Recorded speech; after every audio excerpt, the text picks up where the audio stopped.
Kolkata medical কলেজের gate ভেঙে বিপত্তি। 6 নম্বর গেট ভেঙে বিপত্তি কলকাতা মেডিকেল কলেজে। পরিস্থিতি সামাল দিতে এলাকায় পুলিশের ব্যারিকেড রয়েছে। গতকাল কালবৈশাখীর ঝড়েই গেট ভেঙে যায় বলে প্রাথমিকভাবে ধারণা করা হচ্ছে। আপনারা দেখছেন সেই গেট, 6 নম্বর গেট, সেই গেট ভেঙে যায়।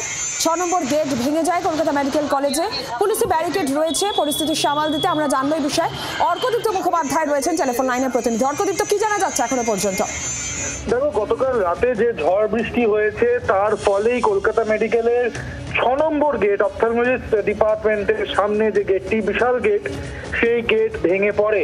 এবং কাল রাতে, যেহেতু রাত হয়ে গিয়েছিল, সেই জন্য কাল রাত থেকে কাজ শুরু করা যায়নি, এমনটাই জানিয়েছেন হসপিটালের কর্তৃপক্ষ। আজ সকাল থেকে এই কাজ শুরু হয়েছে। ইতিমধ্যে পিডব্লিউডি আধিকারিকরা এসে পৌঁছেছেন এবং পুরো জায়গাটাকে প্রাথমিকভাবে পুলিশ ব্যারিকেড করে দিয়েছিল এবং পিডব্লিউডি আধিকারিকরা এসেছেন, যাবতীয় মেজারমেন্টস নিয়েছেন এবং আশা করা হচ্ছে, কর্তৃপক্ষের তরফ থেকে আশা, যে আগামী সোমবারের মধ্যে এই গেটটি আবার নতুন করে তৈরি হবে এবং জনসাধারণের জন্য খুলে দেওয়া হবে।